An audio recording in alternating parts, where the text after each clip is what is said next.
that you will have exponential increase in growth, so much that you can't handle it, so much that is overflowing the capacity of you to contain it. And I believe the first three keys are so critical. You got to get in position.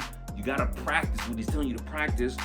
And as you understand your purpose, it positions you, right, for the overflowing profit, because now you're going to have the right heart, right? Now you're not going to just believe that you're going to spend it on yourself. When those other things are in place, especially the purpose part, right? Because we're talking about the purpose and profit working together.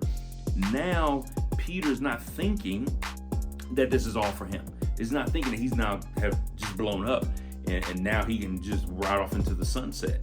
No, because Peter realized that this incredible profit was for a purpose, and because he was living his purpose, he had this incredible profit.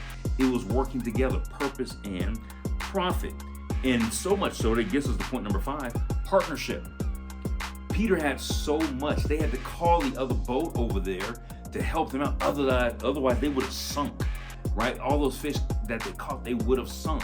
So it clicked to Peter immediately, this isn't just for me, right? There's other fishermen out here that need to come help with this harvest. And I believe that God really wants this for all of us. Unfortunately, many of us aren't mature enough to handle a blessing that big because we start thinking it's just for us, or we start getting really selfish thoughts and ideas around the abundant and overflowing blessings that come from God. And again, and that's the wrong perspective that we've got to have. Who are your partners? Think about it right now. Even if you have to pause this video and just go right down the list of 10 people that if God gave you $10 million a day, who are you going to bless first? Right? What organizations would you give to immediately? Right? Who would you invest in other than your own needs? Who would you invest in first?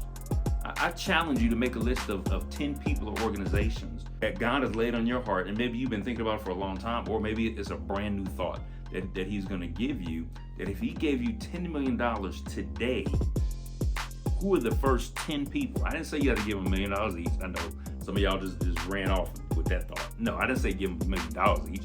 I just said 10 people that you would bless immediately, 10 organizations that you would bless, that you would give to, right? Or if you got a $10 million contract, who's the first organization that you would say, I need to partner with them on this contract?